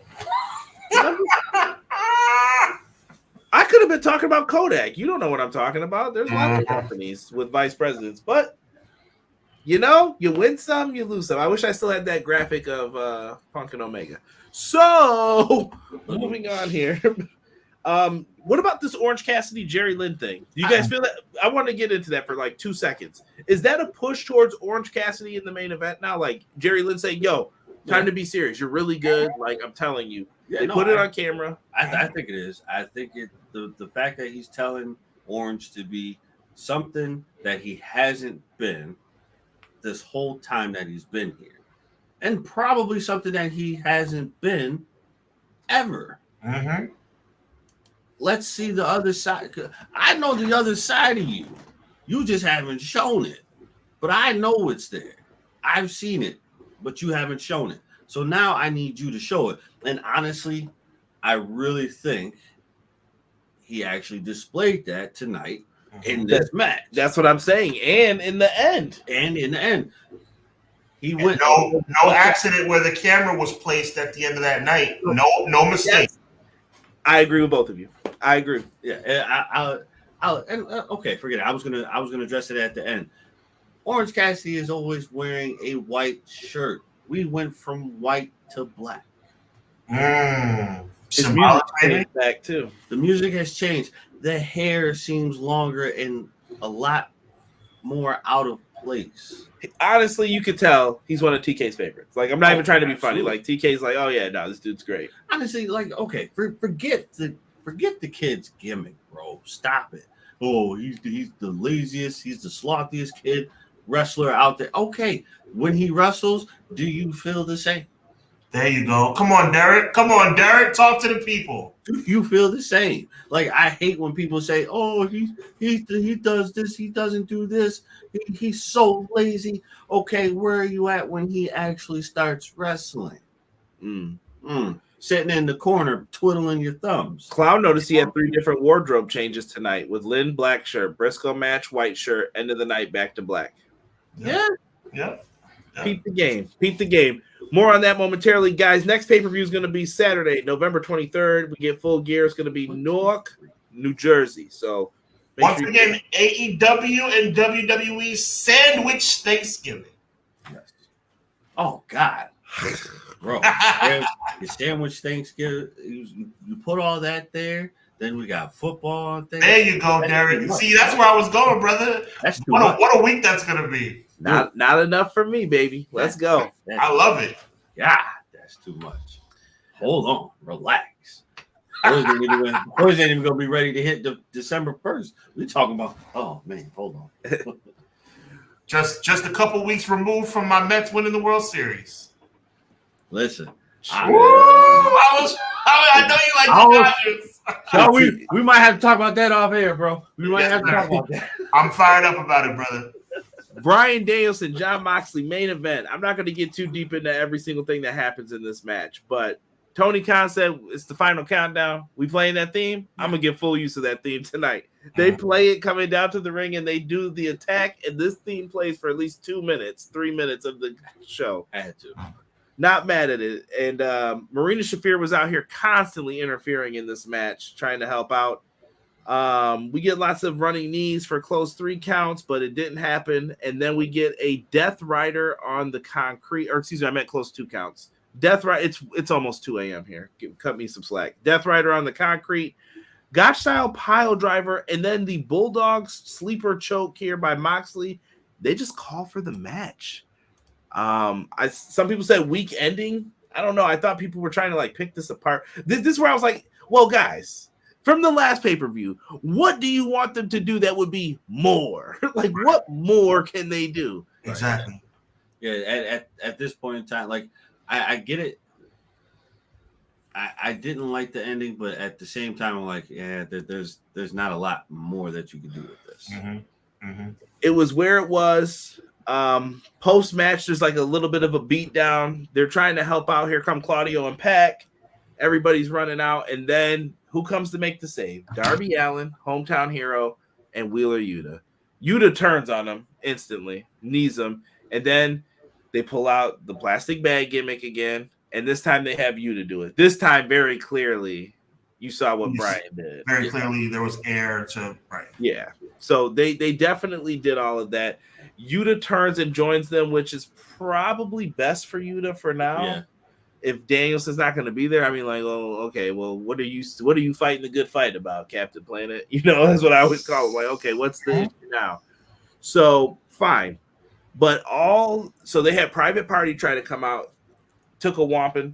Jeff Jarrett bled. Like, what did they do to this man? They were kicking everybody out the ring, and I know he hurt when he fell on the ground. They just pushed him out. I was like, oh, my elbow, Double J, my knee. I knew he was hurting. Shout out to Jeff Jarrett for making himself relevant again. Absolutely. But did you notice who the faces were that made the save? Darby Allin, Daniel Garcia, Orange Cassidy. Seems like they have bigger plans for these guys. They were focused in on the camera at the end. They were focal points. Who do you want to focus in on? They didn't get beat up by them. Just putting it out there. Getting ready to buck the system. Buck with a B, guys. Buck with a B for anybody who didn't understand my voice. Yeah. Getting ready to buck the system. Yep. And then they wedged a chair between Danielson's chest and head, and Claudio stomped on it really hard. And Claudio's one of the best at making it look good. Yeah. Danielson was taken out via stretcher. They give him the stretcher job, and that's how Danielson's written off. Some people felt like it was underwhelming. I saw. I was fine with that. I said once again, what more can you do? And do you really think this is the end of Bryan Danielson? No, I don't. Honestly, if you're gonna write him off off for the part-time schedule, I don't see why you would do anything different. This is Moxley came in to obviously destroy. And we didn't talk about that. They put the belt in a bag. Sean, what are you taking with that? I think they're gonna make a new belt, and I think that's when Shane McMahon's gonna show up with it. Or do they give him the belt and that's the power? Like, nah, power lies with us. We do what we want. I don't know. It was just weird. It's a play. It was just weird to put it in the bag. I was thinking Mr. Perfect more, like destroy the title then. Destroy it right on the spot. But yeah, I'm going to destroy this belt. You'll see. It should have happened tonight, but you'll see. Shane is coming. Really? So you're in full belief now. Sean was against this for the record. I'm still against it. It's the holidays. It's the holidays. I'm still against it. Shayna, what are you working on? Yeah. Brother Paul wants to talk to you. I think it's a huge mistake. I think it's a massive mistake. But they're making it because I think Shane McMahon is already signed, sealed, and delivered. So I'm gonna say what I said before. If Shane joins, and he is signed, he is only doing this because he hates Triple H. He wants revenge for not getting the company that he should have gotten. So when Sean was explaining his side, which I agree with Sean's side in like totality, but when I was like, well, let's put some arguments out here, Sean. This could be the greatest thing that happened to AEW. We'll be like, man, I'm so glad they didn't listen to Sean that time because it worked out great. But if Sean's right, Sean ain't gonna let you not hear the end of it. Sean's gonna be like, well, what did I tell you? But they're desperate right now, Sean. Shane McMahon, again, I think it's going to happen, but I don't think it should because there's two options here. On this hand, Shane McMahon hating his family forever without ever reconciling with them ever in life. Or Thanksgiving dinner, an apology, a drink, a conversation, a hug, a kiss, and then everybody's on the same page again. You tell me which one is more likely. Shane McMahon never loving his family again, ever? Or Shane McMahon being a little angry, but eventually everybody comes back to the fold. Hey, Shano, it's Tony. I got you those new J's you wanted. Which way did he go? Which way did he go? So, for me, I think it's going to be amazing TV, but I think they'll live to regret it. Yeah, I would say we go the opposite direction. This is my revenge tour. You took something from me, all three of you. So you think Triple H? You think Shane McMahon? You think it's forever? You think Shane McMahon is really all in? You don't think there's any way that Shane McMahon is ever going to come back? You don't think even 2 years from now, when he's 2 feet deep in this thing and AEW's winning. AEW's winning the war. AEW's the number one wrestling organization in the country. And then you don't think there's any chance that he and his family are going to reconcile? I think in a couple of years, if this is true, I think in a couple of years he will walk away. Okay. Or is he just wrestling? We don't know what his role is going to be. Like I said, these are people who don't need money, Sean. Or not. Let me not say that. Their money's no good to each other. So what are you talking about? Like what? How do you talk? How are we going to make money together? Is it just wrestling? Is this for Shane's legacy? Or is Shane like, no, I want to show that I can run something. Let me run something. Shane McMahon is not coming in as an owner, to your point, which you're right about, but Shane McMahon is not coming in just as a talent. Shane McMahon will be a producer or some kind of executive vice president or something in the office. Well, I mean, he's got to get a piece of the pie, right? Like, yeah, absolutely. Well, I mean, go back to the old days. Anytime Shane had the mic and was talking, how many times has he mentioned to his dad, like, "Hey, I want to run the company. I can run the company. You can trust me." But my point, Derek, everything you're saying, Derek, is right on the money. If there was no chance that they could not have a Thanksgiving, Christmas, birthday meal together, and they figure out that they still love each other, I would think this is the best thing ever for AEW. I think this could put AEW over the top. But you can't tell me that you think that one day, it's 2024, one day, Shane, when he looks at his children who looks like his father, and looks at his sister who looks like, and everybody's together for Christmas, and everybody says, hey, let's try and figure this out. We're a family. We love each other. That's more likely than that's more likely. That's where Pete Gas gonna be like, well, yeah, no, you're not wrong. I definitely feel like you have too many days, especially coming now. You have too many days where it's too many family get-togethers. There you go. I think what'll happen if this goes this way, Shane's dad will say, hey, Shane, come over for a minute. I just want to talk to you about some stuff. If he falls for it. If he falls for it, he goes over. The meeting of the masses is in the house. Can I flip it the other way, though? I think Derek's right about certain parts of it, too, though. I do think that he hates Triple H. I firmly believe that. I think he never agreed with that. But what Sean's saying is true, too, that, like I said, I'm Captain Gray always in all these things. It doesn't matter. He loves his sister. He loves his sister. That's the point. He loves his sister. Yes. But Sean, there is no one else in that company but Triple H, and that that's got to be eating him up. Like, that goes into another conversation. Is Triple H the only one in the company? Is he really the only one in the company? If you're Shane, don't you feel like they stole that from your family? And Yes. If this was me, I'd try and make AEW number one. I would screw over World Wrestling Entertainment in every way I possibly could. I would try and burn it to the ground. But we are talking about family. Not literally. But we are talking about family. This is not like Shane married into the family. Like you said, I don't care if he hates Triple H's guts. He loves his sister. He loves his dad. He loves his mom. There's a better chance than not that they're going to reconcile. And when they reconcile, Brother Derek and Brother Conrad, they're going to open up communication again. And what a time to open up communication when Shane McMahon's the freaking creative director of AEW. Yeah.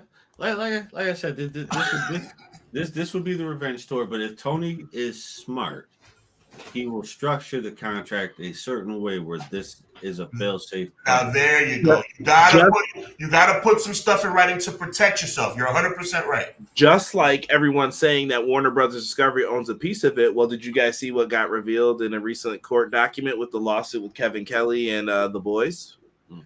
It turns out that whoever owns a piece of AEW, they own less than 10% because you don't have to list it under 10%. Tony has all the voting power, and he makes the decision. So breathe a sigh of relief if that's what you're into. Right. I would have so many. I don't want to take up too much time. I'm just going to say this to Derek's point, piggyback off of what he just said. I would have so many clauses in Shane's contract. Oh my God, there would be outs and pulleys and levers and everything in that contract. It would be very much in my Shane's people would look at that contract and say, Tony, for real? And I would be like, yup, if you want in, I need clause after clause. You're not going to screw me when you and your dad get back together. Yeah, no. My situation would be like I would have it structured to where if there's any speculation wanting to do anything, your contract is null and void. There you go. This contract never happened. Absolutely, Derek. Never happened. Because I do believe he hates Triple H enough to go on a revenge tour. But he loves his family enough to bite the bullet in order to get a bigger piece of the pie. That's what I think. Because right now, if left up to him and Triple H, oh yeah, I'm battling you, bro. I'm coming at you right now. But then here comes Stephanie. Shane, can we talk for a minute? That's what I'm saying. Well, let me ask you gentlemen a question if it's okay. This is your show. Am I taking up too much time? Go ahead. No, I was gonna wrap this up and I have an update on Danielson. Okay, 10 seconds. Quick question, yes or no? Is Shane McMahon disgruntled enough to want to put WWE out of business? Right now, yes. Maybe. Okay. I still agree with you though, Sean. Something could change your heart. Something could pull your heartstrings real quick. Wouldn't change mine. I'd bury him. Not literally. Well, I think the three of us are different too. I know me and Sean are kind of similar with like, nah, once you step on me, like, nah, I don't care about that bread. Like, no. Over. If someone's offering me bread that's just as good, I'm gonna be happier over there. Goodbye. Yep. And I'll still send the kids over for Christmas. Yep. Well, honestly, I would structure it. Okay, well, I'll come this way, but now you gotta give me something now. Yep. I'm trying not to read this whole thing. It's a big block. Shout out to James for sending this to me. But according to Fightful Select, please sign up for them. Best $5 in the business. There you go, Fightful. Don't say I didn't promote you either. And I wrote a signature. The AEW doctors legitimately didn't allow Bryan Danielson to be involved with blood and guts this year, though it was something the company was hoping could happen throughout the year. However, Danielson was cleared to compete in regular matches after that on his road to full-time retirement. Although many people have wondered if his interviews were in character, his health status, we are told that all were true. And by the time Moxley's match was unfolding, Danielson had even thought he probably shouldn't have done a couple of those matches leading up to the pay-per-view. Danielson has legitimately been without a talent contract for months. We're told that he does not have any additional contracts. He is effectively a free agent without any additional obligations. So many in interviews and backstage that he doesn't envision going back to WWE at this time. The hope within AEW is that he'll wrestle periodically for them and resume additional duties whenever he's ready. Danielson told Fightful that he's ready to get his neck fixed first, which likely means surgery. Danielson's match at All In had been planned since earlier this year to complete with Danielson winning the title. We're told Chris Hero produced the match at All In's main event, and Swerve Strickland was adamant that he wanted to tap out and lose to Danielson as opposed to passing out or anything else. Since virtually the start of Swerve's reign, it was known that Danielson was going to be the one to end it. We wish Bryan Danielson well in his full-time retirement. Okay. I respect it. Yeah, pretty amazing the career that this guy has had. Let's put a bow on this episode, guys, because me and Sean are going to be back Monday. I still got to do the graphics for that and then update everything else that we're going to be talking about. That's probably going to be a very WWE-heavy show, and then we'll try to catch up on things unless Sean wants to get some more AEW in or some crazy news breaks. Overall, grade for the show. Thoughts? I know I have the grading scale down below. I give it a B-. B minus? Yeah. Woo. Ooh. I would go B+. I'll give the show a B+. I give it a B- because I didn't care for the You're putting this close to C territory, bro. only because of the two decisions that they made On Private Party and the way that they ended the main event. Like I said before, I get it. There's what more could you do for this? But in all actuality, where's the gas tank? Like, what do you guys want? No, I mean, like I get it. I get it. There's not much that you could do, but I don't think I would have ended it that way. I think what they did at the end was fine. The way that you ended the match is something I didn't really agree with. Like I didn't. Like I preferred more so of a beatdown. Sean, I'm going to you. I'm B+, he's B-. What do you say for tonight's show? Great show, but it's a little bit of a downgrade because there was no surprise element in the Swerve Strickland segment. I was not a fan of the situation with Private Party either, even though I kind of understand. I don't think it was like a blatantly ugly thing, but I think Private Party should have won. And I also was not 100% satisfied with the main event either. So I'm going to go B, a solid B. I feel like we can meet in the middle on that, and I'll agree. B+ range. Yeah, I ain't going with that minus. Why? It's too close to C, bro. Nah. It ain't that. Well, if I rated it a B and you rated it a B-, and Derek rated it a B- and you rated it a B+, B's the right there. averages. Yeah, it's right there. I'm not mad at it. I see some people putting it in. Matt put B+ for the show, A++ for us. Thank you, sir. Other than that, man, I know we got Clash of the Podcast this Monday live, 6:05. Yes, sir. I'm just trying to think of. Thank you, gentlemen, for having me. I appreciate it. Always. You guys go check out Sean. I put his stuff in here all the time, but here it is again. I think it's in the description too. And if you don't feel like hearing my big mouth, man, just check out my articles. I write a lot too on the website. Yeah, he's got articles. He's got a lot of stuff going on over there. Derek and me will be live on Wednesday. Dynamite recap. Other than that, man, I don't know if you guys want to promote yourselves. Anything else? I got nothing. Let's go Mets. Enjoy baseball, y'all. Got a lot coming up. We'll have to keep an eye on the AEW front on what's going to be happening. But for myself and my two co-hosts, Sean Hubbard of Hubbard Wrestling Weekly and Derek of Everything Pro Wrestling, we are here.